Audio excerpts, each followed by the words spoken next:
Voltios, amperios, vatios, kilovatios hora son muchos de los conceptos con los que un propietario de un vehículo eléctrico tiene que lidiar cada día. Soy Manuel Martos y en este vídeo intentaré explicaros de la forma más fácil posible qué significan cada uno de ellos. Empezamos.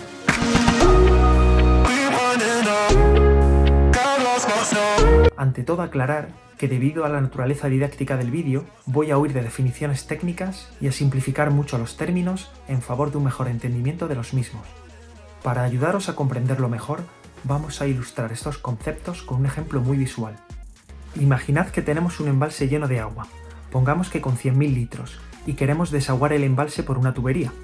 Si dejamos el agua salir por sí sola, el caudal de agua saldrá a un ritmo determinado, ya que partiremos de una presión determinada, la ejercida por la propia masa de agua.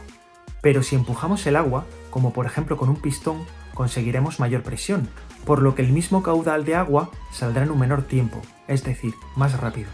Si extrapolamos este ejemplo a un sistema eléctrico, la presión que ejerzamos sobre el agua para que salga a un ritmo mayor o menor es el voltaje, mientras que el caudal de agua correspondería con el amperaje. Como veis, sin presión el agua no saldría, por lo que análogamente, sin voltaje, el flujo eléctrico tampoco circula. Por contra, si ejercemos mucha presión, los 100.000 litros saldrán antes que con poca presión. Análogamente, a mayor voltaje, el mismo amperaje llegará antes a su destino, como puede ser una batería. Esa cantidad de agua vaciada en un tiempo determinado, que no es más que la relación entre presión y caudal de agua, análogamente en nuestro sistema eléctrico sería la relación entre el voltaje y el amperaje, que se denomina potencia y se mide en vatios. Por tanto, tiene sentido que a mayor potencia recarguemos nuestra batería más rápido, ya que nos indica que mayor flujo de corriente está llegando a nuestra batería por unidad de tiempo. Normalmente, las magnitudes de potencia que se manejan son bastante altas, del orden de miles. Por tanto, en lugar de hablar de 7.000 vatios, utilizamos 7 kilovatios. Recordad que kilo significa 1000, pero sigamos con el resto de la explicación. Habíamos comentado que si aumentábamos la presión, o mejor dicho el voltaje, nuestro flujo eléctrico recargaría antes nuestra batería. Lo habitual en nuestros hogares es tener un voltaje nominal de 230 voltios, que puede fluctuar ligeramente entre 220 y 225 voltios, dependiendo de múltiples factores. También hay quien tiene en su domicilio una instalación trifásica o industrial, donde los voltajes se sitúan en los 380 voltios. Ahora vamos a abordar el tema de los amperios, volviendo nuevamente a nuestro ejemplo. En nuestro embalse de 100.000 litros tenemos una tubería de un diámetro determinado. Pongamos que su diámetro es de 16 centímetros. Esto significa que por mucho que ejerzamos presión sobre el agua, el chorro que salga estará limitado por el diámetro de la tubería, es decir, conseguiremos que salga más o menos cantidad de agua por unidad de tiempo según la presión, pero el chorro como máximo tendrá ese grosor determinado por la tubería. Ahora bien, si esa tubería la cambiamos por otra de mayor diámetro, pongamos de 32 centímetros, que es el doble, a igualdad de presión el caño de agua será mayor, por lo que en el mismo tiempo desaguaremos antes el embalse usando una tubería grande que usando una tubería pequeña. Tiene lógica, ¿no?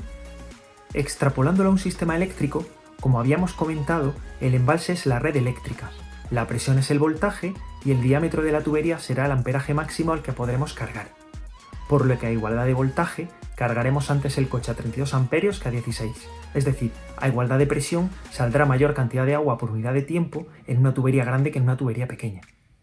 No obstante, hay que aclarar que el voltaje vendrá limitado por la naturaleza de nuestra instalación, monofásica o trifásica, y que el amperaje vendrá determinado tanto por la potencia contratada como por el conector o enchufe que utilicemos. Y cuando digo potencia contratada, recordad que potencia es igual al voltaje por el amperaje, por lo que si el voltaje no varía en nuestra instalación, el amperaje máximo al que podamos cargar vendrá determinado por la potencia. Ahora que hemos cubierto qué es el amperaje, qué es el voltaje y qué es la potencia, vamos a ver qué es eso de los kilovatios hora. Aquí es donde la explicación se complica un poco. En un sistema basado en agua es fácil medir la capacidad, ya que existe la unidad de medida litro, por lo que fácilmente asociamos un depósito de 100.000 litros con algo capaz de almacenar esa misma cantidad de agua. Por contra, la energía eléctrica es algo diferente, ya que está estrechamente relacionada con la velocidad de los electrones moviéndose a lo largo de un circuito. Esta velocidad corresponde con la intensidad de una corriente eléctrica y se mide en amperios. Y justo es la cantidad de carga que fluye a través de un circuito por segundo. Como veis, para describir la energía almacenada, tenemos que hacer alusión a la velocidad que recorre la carga eléctrica en un circuito, y por tanto entra en juego la variable tiempo. Este concepto de carga por tiempo es el amperaje, que antes hemos denominado en nuestro ejemplo como caudal de agua. Pensad en una batería, que no es más que un sistema de almacenaje, como un compendio de depósito presurizado más agua, o lo que es lo mismo, celdas más voltaje más intensidad eléctrica.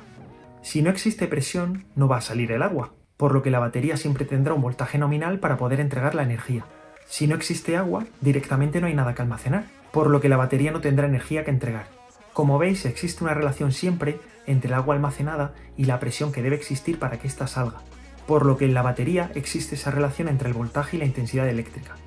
Y por practicidad, si el voltaje se mide en voltios y la intensidad eléctrica en amperios, en lugar de utilizar voltios por amperios se utiliza vatio. Pero claro, el vatio dura un instante, ya que hace alusión a la potencia instantánea. Para entenderlo de manera más visual, imaginemos que 1 kilovatio es igual a una gota de agua muy pequeñita, o 2 kilovatios es igual a 2 gotas, 3 kilovatios igual a 3 gotas, y así. Hablar de capacidad en relación a una gota se puede considerar algo despreciable, pero en cambio, si almacenamos una gota cada segundo, pasada una hora habremos almacenado una cantidad de agua bastante considerable. Con esto podríamos inventar una nueva unidad que fuese una gota hora, en lugar de hacer mención a la unidad litro, y nos valdría para hablar de capacidad. Una gota hora es la capacidad que implica almacenar una gota cada segundo durante toda una hora. Por ende, y de manera análoga en un sistema eléctrico, 1 kilovatio hora es la cantidad de energía asociada a entregar 1 kilovatio de potencia durante toda una hora. ¿Queda algo más claro ahora? Espero que sí. Hasta aquí la explicación de hoy. Recordad suscribiros y como siempre podéis dejar vuestras dudas en el campo de comentarios. Un saludo.